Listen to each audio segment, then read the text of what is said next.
আমার স্বামী আমাকে তার এক অফিসের বন্ধুর বাড়িতে কাজের জন্য রেখে গিয়েছিল, কারণ সেই অফিসের বন্ধুটি আমাকে একটি চাকরির সুযোগ দিতে চেয়েছিল। প্রশিক্ষণের সময় আমি লক্ষ্য করেছিলাম যে তার আচরণ মাঝে মাঝে অস্বস্তিকর হয়ে উঠছে। বিভিন্ন অজুহাতে সে আমার কাছে থাকতে চাইত। একদিন সে আমাকে একটি নিচে পড়ে থাকা ফাইল তুলতে বলল, এবং তখন আমি অনুভব করলাম যে সে আমাকে খুব কাছ থেকে পর্যবেক্ষণ করছে। তারপর প্রথমে বস আমাকে কিভাবে কাজ করতে হয় তা শিখিয়ে দিলেন, এবং তারপর কিছু এক্সেল শিট তৈরি করতে বললেন। আমি যখন এক্সেল শিট তৈরি করছিলাম, তখন তিনি আমার পাশে দাঁড়িয়ে পানি পান করছিলেন। তিনি পানির গ্লাস হাতে ধরেছিল, হঠাৎ কিছুটা পানি আমার পিঠে পড়ে গেল। তিনি মৃদুভাবে আমার পিঠে হাত দিয়ে পানি মুছে দিলেন।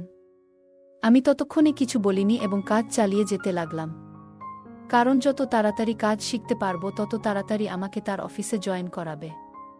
তারপর তিনি আমাকে টেবিলে উপরে। পরের দিন আমার স্বামী তার অফিসের বন্ধুকে আমাদের বাড়িতে ডিনারের জন্য আমন্ত্রণ করল এবং হঠাৎ বাইরে জরুরি কাজে বেরিয়ে গেল। বাড়িতে আমি আর তার অফিসের বন্ধু ছিলাম। আমি প্রথমে এই ব্যক্তিকে বিবাহিত এবং বয়স্ক ভেবেছিলাম, কিন্তু তার সাথে কথা বলে বুঝতে পারলাম যে তিনি অনেকটাই অভিজ্ঞ এবং বুদ্ধিমান। তার আচরণ বেশ বন্ধুত্বপূর্ণ ছিল, কিন্তু মাঝে মাঝে কিছু অস্বস্তিকর মুহূর্ত তৈরি হচ্ছিল যা আমি উপেক্ষা করার চেষ্টা করছিলাম। তিনি আসার পর থেকেই আমাকে বিভিন্নভাবে তাকিয়ে থাকতেন। মনে হতো তিনি আমাকে কিছু বলতে চান। আমার নাম তানিয়া। আমি 25 বছর বয়সী তরুণী। আমি গ্রামেই থাকি। আমি দেখতে অনেক সুন্দর ছিলাম। বাইরে বের হলেই ছেলেরা আমার দিকে চেয়ে থাকত। মনে হতো তারা আমাকে কিছু বলতে চায়। আমার এই সুন্দর চেহারা দেখে আমার স্বামীর অফিসের বস আমার প্রেমে পড়ে যায়। বন্ধুরা, আজকের গল্পটা অনেক বেশি স্পেশাল, তাই সবাই রেডি হয়ে যাও। দয়া করে গল্পগুলো ভালো লাগলে ভিডিওটি লাইক, শেয়ার এবং চ্যানেলটি সাবস্ক্রাইব করো প্লিজ। কিছুদিন আগে আমি গ্রাম থেকে শহরে এসেছি এবং এখন 4 মাস পর নতুন পরিবেশের সাথে খাপ খাইয়ে নিতে শিখছি। নতুন চাকরি এবং শহরের জীবন আমার জন্য এক নতুন অভিজ্ঞতা। এখানে আসার কারণ হচ্ছে এই 4 মাসে আমার স্বামী আমার সাথে একবারও দেখা করতে আসেনি। আমি দীর্ঘ 4 মাস পর শহরে আমার স্বামীর সাথে দেখা করতে এসেছিলাম। রাহুল এখানে একটি চাকরি করছে এবং আমাকে শহরে ডেকেছিল। আমি আজ নিজের কিছু জিনিসপত্র নিয়ে তার ফ্ল্যাটে এলাম। তবে আমাকে দেখে রাহুলের মুখে খুশির চিহ্ন দেখা গেল না, বরং সে বিরক্ত হয়ে বলল, তুমি কেন এখানে আসলে? আমি কয়েকদিন পরই তো তোমাকে দেখতে আসতাম। কিন্তু আমি আমার স্বামীর সাথে দেখা করার জন্য অধীর ছিলাম, এবং রাহুল সেটা বুঝতে পারছিল না। তার ফ্ল্যাট খুব অপরিচ্ছন্ন ছিল, যা আমি 2 ঘন্টা ধরে পরিষ্কার করলাম।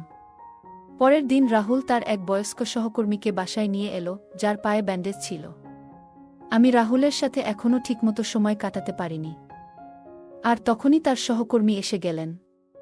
রাহুল বলল, সহকর্মীর পরিবার শহরের বাইরে, তাই কিছুদিন আমাদের সাথে থাকবেন। আমি তার যত্ন নিলাম, আর আমার রান্না করা খাবার তার খুব পছন্দ হল। 2 দিনের জন্য থাকার কথা ছিল, কিন্তু এখন তিনি পুরো সপ্তাহ আমাদের সাথে থাকবেন। আমি রাহুলের বন্ধুর জন্য পানি নিয়ে যাচ্ছিলাম। যখনই বোতল রেখে ঘর থেকে বের হতে যাচ্ছিলাম, তখন হঠাৎ আলমারি থেকে তার ওষুধের বাক্সটি পড়ে যায়। কোনো কিছু না ভেবে আমি নিচু হয়ে ওষুধগুলো তুলতে লাগলাম। তখন আমার নজর উপরে গেলে দেখি, আমার স্বামীর বন্ধুর চোখ আমার দিকে একটু অস্বাভাবিকভাবে তাকিয়ে আছে। ওষুধগুলো তাকে দিয়ে আমি ঘর থেকে বেরিয়ে এলাম। সেই মুহূর্তে রাহুল ঘরে ঢুকল। সে একবার আমাকে এবং একবার তার বন্ধুর দিকে তাকালো। আমি কিছু না বলে আমাদের ঘরে চলে গেলাম। আমি ভেবেছিলাম রাহুল হয়তো কিছু সন্দেহ করছে, কিন্তু পরে বুঝলাম সে কিছুই ভাবছে না। সে হাসতে হাসতে আমার সাথে গল্প করল এবং আমরা শুয়ে পড়লাম। আমি রাতে রাহুলের কাছে যেতে চাইলাম, কিন্তু সে বিভিন্ন বাহানা দিয়ে ঘুমিয়ে পড়ল।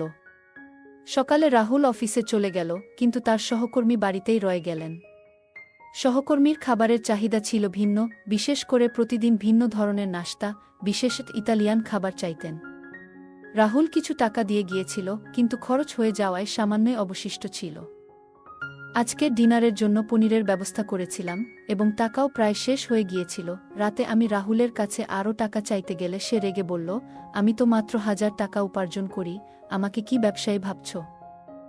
আমি বোঝানোর চেষ্টা করলাম সহকর্মীর খাবারের জন্যই সব টাকা শেষ হয়েছে, কিন্তু সে রাগ করে ঘুমাতে চলে গেল। পরের দিন সকালে রাহুল অফিসে চলে যাওয়ার পর আমি তার সহকর্মীকে নাশতা দিতে গেলাম। সহকর্মী আমার হাতে বেশ কিছু টাকা তুলে দিলেন এবং বললেন, গত রাতে তোমাদের কথোপকথন আমি আমার ঘর থেকে শুনেছি।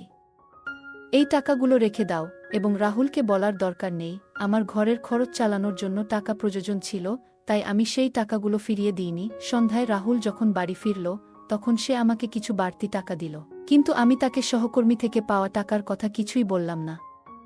দুদিন পর তার সহকর্মীর শরীর ঠিক হয়ে গেল এবং তিনি তার নিজের বাড়িতে ফিরে যাওয়ার প্রস্তুতি নিলেন। যাওয়ার সময় তিনি আমার পিঠে হাত রাখলেন, কিন্তু তার স্পর্শ স্বাভাবিক ছিল না, যেন কিছুটা অস্বস্তিকর। আমি রাহুলকে সহকর্মীর ব্যাগ এনে দিলাম এবং রাহুল তাকে গাড়ি পর্যন্ত পৌঁছে দিতে বাইরে গেল। আমি বাড়িতে নিজের কাজে লেগে গেলাম। আমার শ্বশুর শাশুড়ি তখন গ্রামে ছিলেন, কিন্তু গত কিছুদিন ধরে এক ধরনের অস্বস্তি আমার মনের মধ্যে কাজ করছিল। যখন রাহুলের সহকর্মী আমাদের বাড়ি থেকে চলে গেলেন, তখন বাড়িটা হঠাৎ করে খুব ফাঁকা আর শান্ত লাগছিল। মনে হচ্ছিল যেন আমার একটা বড় সমস্যার সমাধান হয়েছে। এখন আমি আমার স্বামীর সাথে যতটা খুশি, ততটা সময় কাটাতে পারব। বেশ কিছুদিন ধরে রাহুল বাড়িতে তেমন সময় দিচ্ছিল না। একদিন বাইরে গিয়ে দেখলাম সে কোথাও নেই, সম্ভবত অফিসে চলে গেছে তার সহকর্মীর সাথে। মাঝে মাঝে রাহুলকে বুঝতে আমার খুব কষ্ট হয়। 2 দিন পেরিয়ে গেছে, সে রাতে বাড়িতে আসে আর সরাসরি ঘুমিয়ে পড়ে। একদিন রাহুল হঠাৎ অফিস থেকে তাড়াতাড়ি ফিরে এলো। আমি খুশি হলাম, কিন্তু যখন তাকে ভালো করে দেখলাম, তখন বুঝতে পারলাম সে কিছুটা চিন্তিত।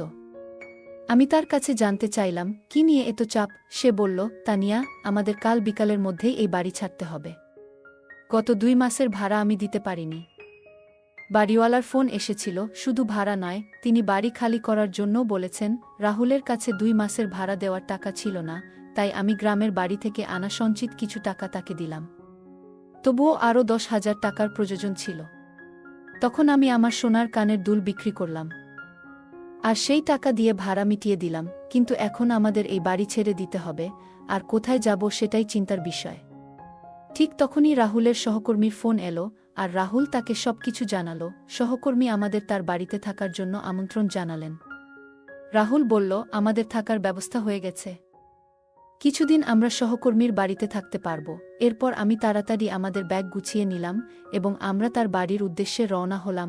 সহকর্মীর বাড়ি ছিল বিশাল এবং আমাদের জন্য একটি বিশেষ ঘর বরাদ্দ করা হলো। আজকের পরিস্থিতি কিছুটা চাপের ছিল, তবে সাময়িক।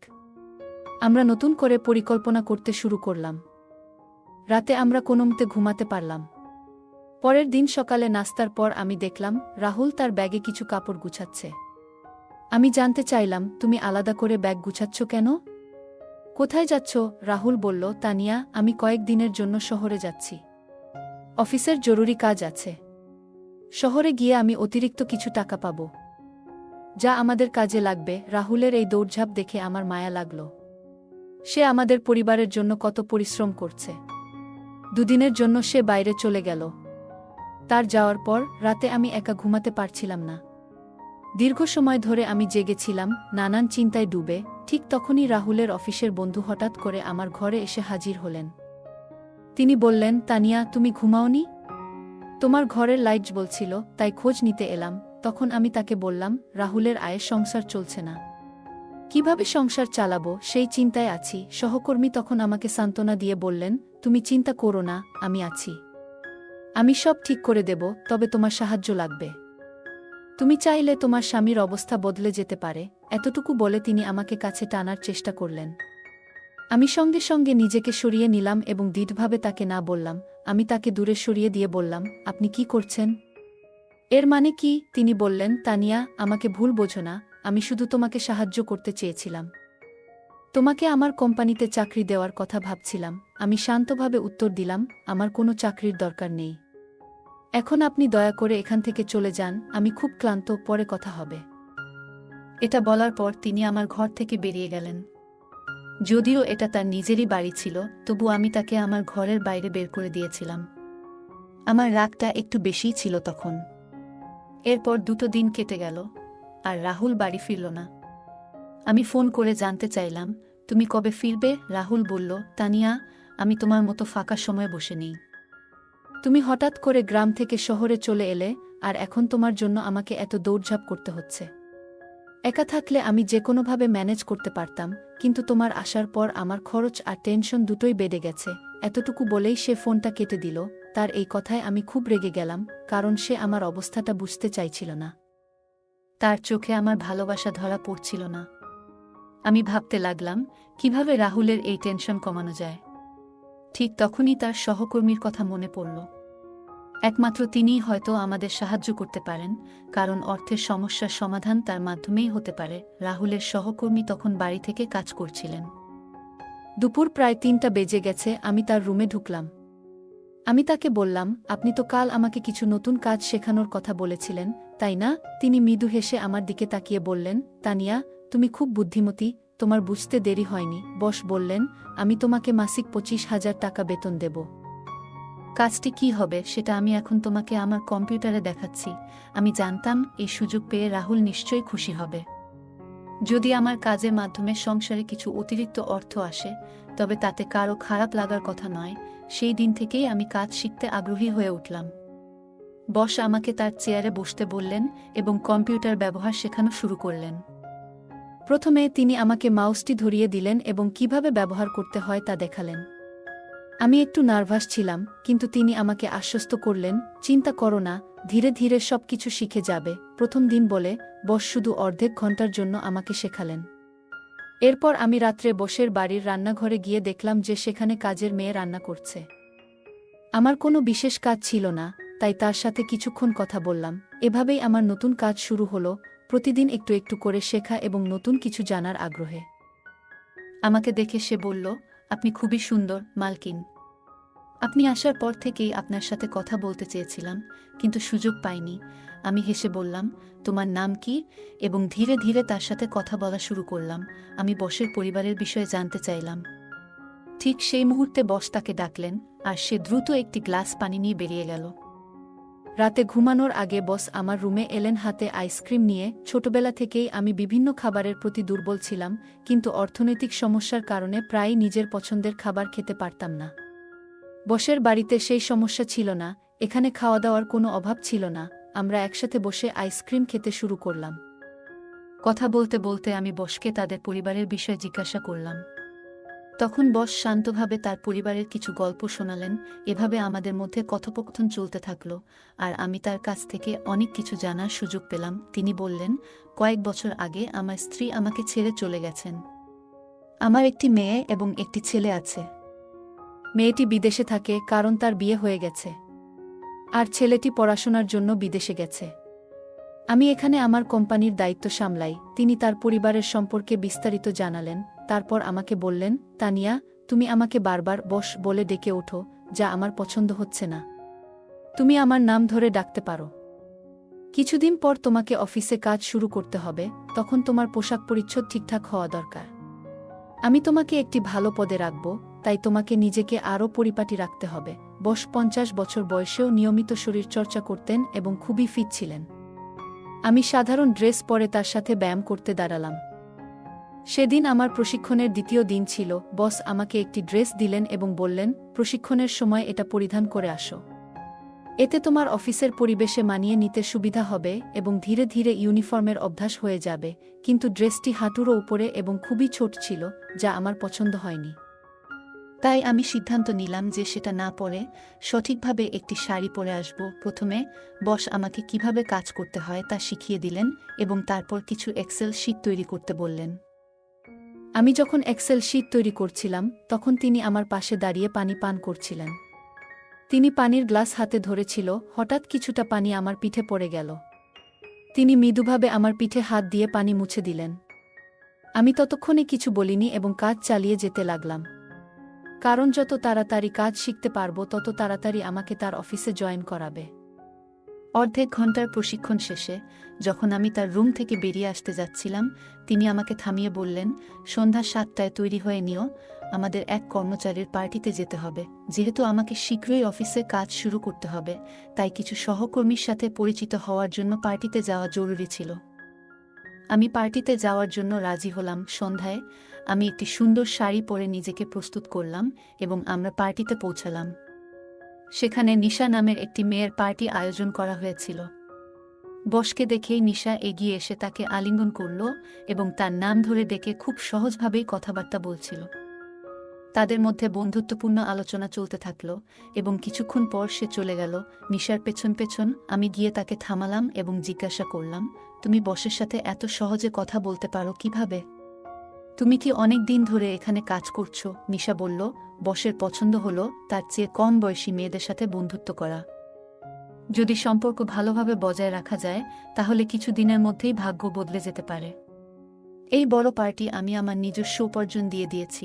নিশা বসের কোম্পানিতে কাজ শুরু করার মাত্র 2 মাসের মধ্যেই এতটা উপার্জন করতে পেরেছে, যা আমাকে অবাক করল। আমিও অর্থ উপার্জন করতে চেয়েছিলাম। তাই পরের দিন সকালে আমি বসের রুমে গিয়ে হাজির হলাম। এবার আমি সেই অফিসের ইউনিফর্ম পরেছিলাম যা বস আমাকে দিয়েছিলেন। যদিও ড্রেসটি কিছুটা ছোট ছিল, আমি বুঝতে পারলাম যে এটা কাজের একটা অংশ হতে পারে। আমাকে সেই ইউনিফর্মে দেখে বস কিছুক্ষণ তাকিয়ে রইলেন।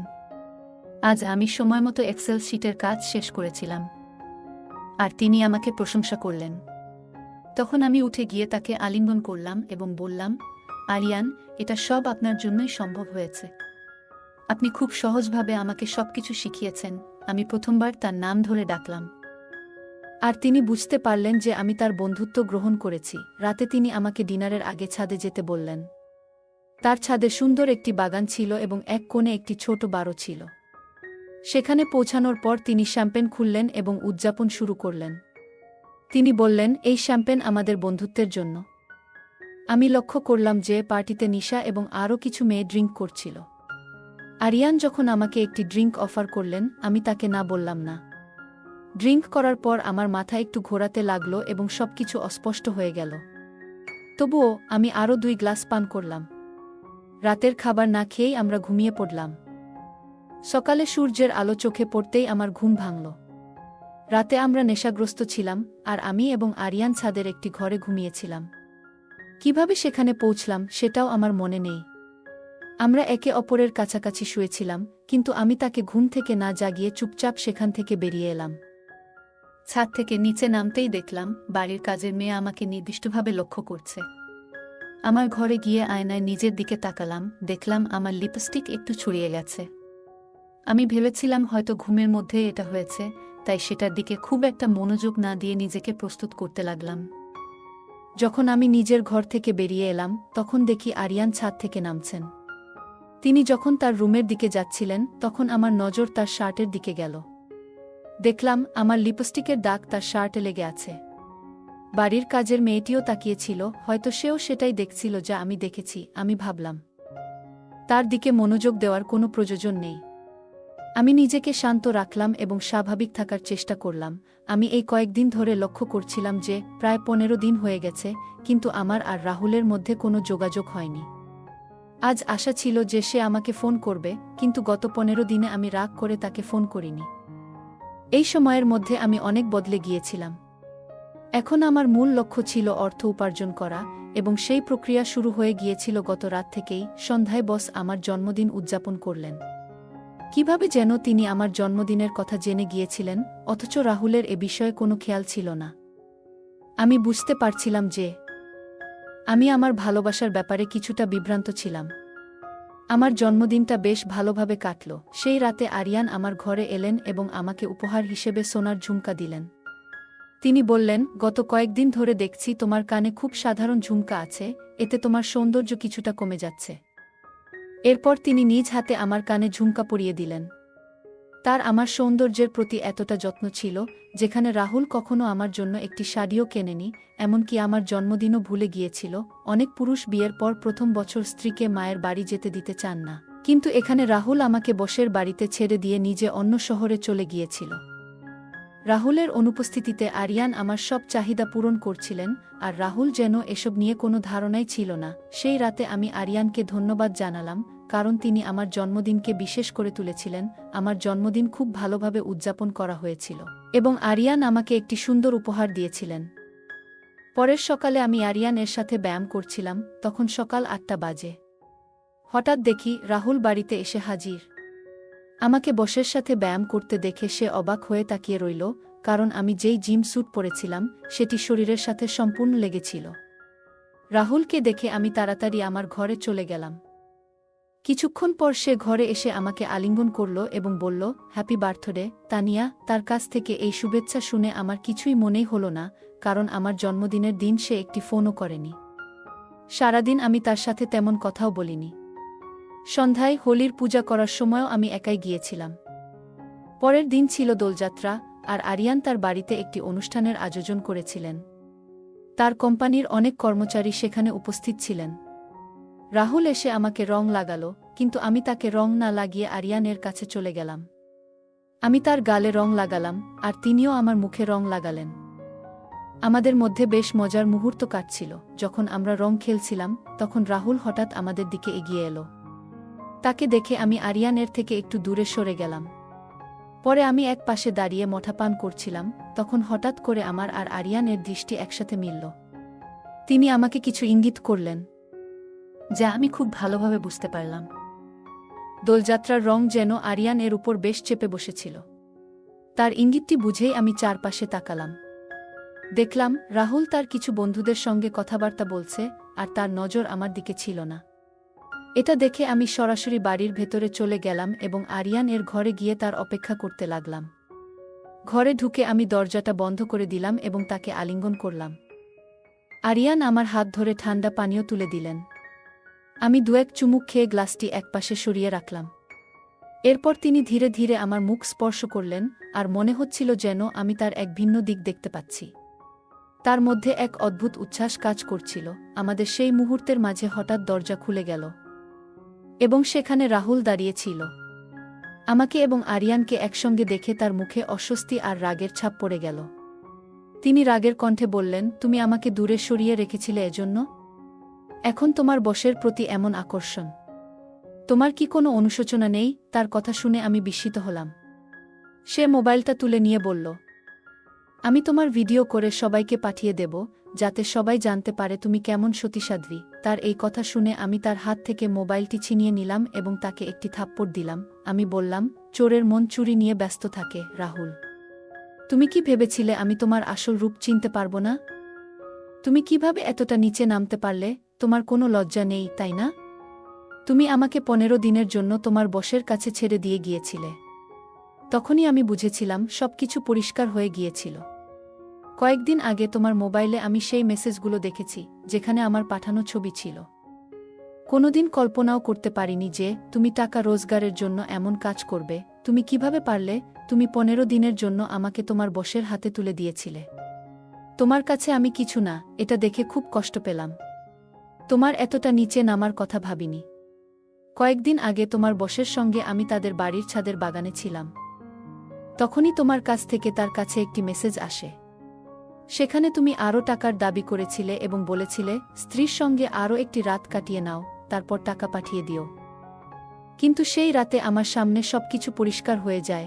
আমি বুঝতে পারছিলাম সেদিন রাতটা অন্যরকম হতে চলেছে। তোমার বস তখনও কোনো অশোভন কিছু করেনি, তবে পরিস্থিতি সেদিকেই যাচ্ছিল। আমি তাকে তার মেয়ের কথা মনে করিয়ে দিলাম, যিনি আমারই বয়সী। আমি জিজ্ঞাসা করলাম, আপনার মেয়ের সঙ্গে এমন কিছু হলে আপনি কেমন অনুভব করতেন? আমার কথা শোনার পর তিনি থেমে গেলেন। আমি ভাবিনি আমার কথা তাকে এতটা ভাবাবে।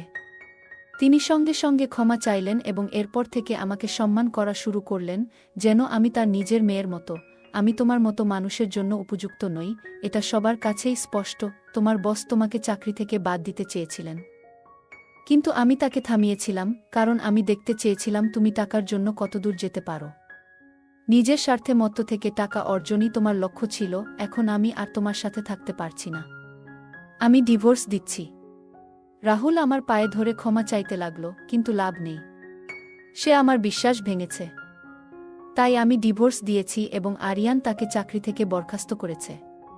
আর আমি আরিয়ানের অফিসে চাকরি করতে থাকি। তাই বন্ধুরা, রং দেওয়ার চেয়ে রং বদলানো মানুষদের থেকে সাবধান থাকা উচিত। বন্ধুরা, যদি এই গল্পটি ভালো লেগে থাকে, তাহলে দয়া করে ভিডিওটি লাইক করুন এবং আমাদের চ্যানেলটি সাবস্ক্রাইব করুন।